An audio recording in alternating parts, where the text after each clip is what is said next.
I never met Faisal. I didn't know him.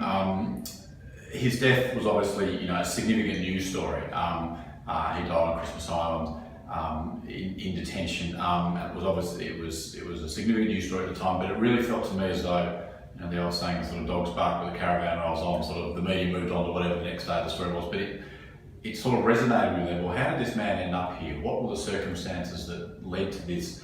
It just felt that there was a whole life behind this story that wasn't being told, and basically we were all focused on, and had been very briefly focused on his death, but then completely forgotten about it. And I just became obsessed is probably too strong a word, but certainly deeply intrigued by the story that lay behind this, and it just felt that there was more to tell. So I just began essentially over months, weeks and months of just calling people who knew Faisal, where he'd been, calling people who might have been in detention contemporaneously with him, advocates who might have worked with him, friends of his, and I just started to try and build a picture of this man, and I wanted to know what happened before and what led to this. And I think the way this story really got broken open is after quite a bit of sort of pushing and digging and looking around.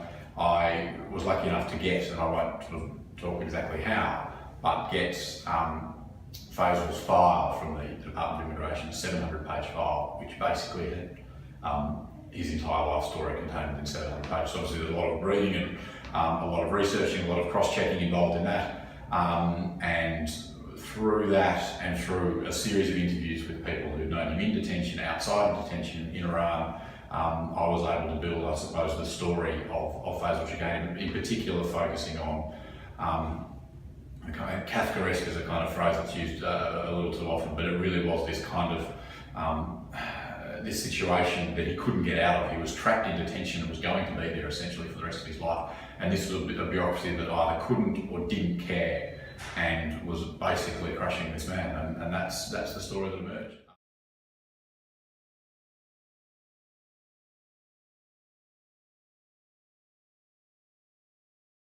I mean, that kind of laid it out and kind of put into context what people had been telling me. I was able to get dates right. I was able to get, there's a lot of actuality in the piece, quotes lifted from these documents. We were able to reproduce the documents. So this is what the doctor said. This is what his case manager said. This is what he told immigration when he came to Australia about the torture that he'd been subjected to in Iran. Quite extraordinarily graphic torture. So all of that was able to kind of, I had the skeleton of the story, but that put the flesh on the bones to properly illustrate. And I think as well, and I even say this in the piece, the sort of cold black letters of these very bureaucratic files. There's a humanity that kind of shines through it. You see these little glimpses of the people that try to help him out, or the people that care for him. You see a little bit of his personality come through in the way he talks and the things he says and the things he asks for. So you're able to get a more complete and a more human picture, I think. Despite these being, very sort of, bureaucratic documents, Faisal's humanity shone through.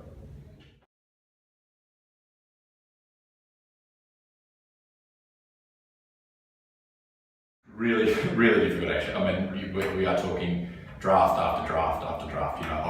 It would be for a piece like this, and I might write, I write quite a few features, in a year. But a feature like this, I might only write one or two or three of this size and this complexity a year.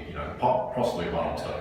I'm thinking back. It's July now. I can think of one this year that was this significant, and probably two or three last. I'm not worried, journalists are under enormous time pressure, but you kind of work out what needs the time and you kind of push, I've got to build them up, burn them down, news stories I need to do today, I'll get them done, I'll bang them out, just get them through, make sure they're fine, you're not going to get them legal problem, but you move that on, that's your bread and butter. For something like this, you push back against the editors who are saying, I need you to file, saying, look, I just need time with this, I need to spend more time with it, and you sort of carve out the time you need, whether that's writing late at night or early in the morning or on weekends or whatever, to make sure that it's really, it's right and it says what you want it to say. And 10, 12 drafts is not uncommon for something like this. The thing I also do a lot is I have a couple of people, an editor here, so my father, who is a retired English teacher, who I take drafts to go, have a look at this, what's wrong with this, where can it be improved, where are the flat spots, where does the language work? does this work rhetorically? I've used this device, you know, and you really pull it apart, you know, and you start again. And so the first draft might look completely different from, you know, how it finishes up. From memory, and it's a while ago that I wrote this story, the lead came easily, and sometimes leads come really well, and they kind of set you up beautifully, you know, have a really nice poetic or really short, punchy sentence to kind of lead into it, and it kind of sets you up for the story, and the rest of the story flows. And sometimes the lead is the last thing that you get right. You know, I'm working on a feature at the moment that everything feels right, except I really don't like the lead, and I've got to kind of, it's not there. It'll, you know, hopefully I'll get there, but you know, maybe I forgot.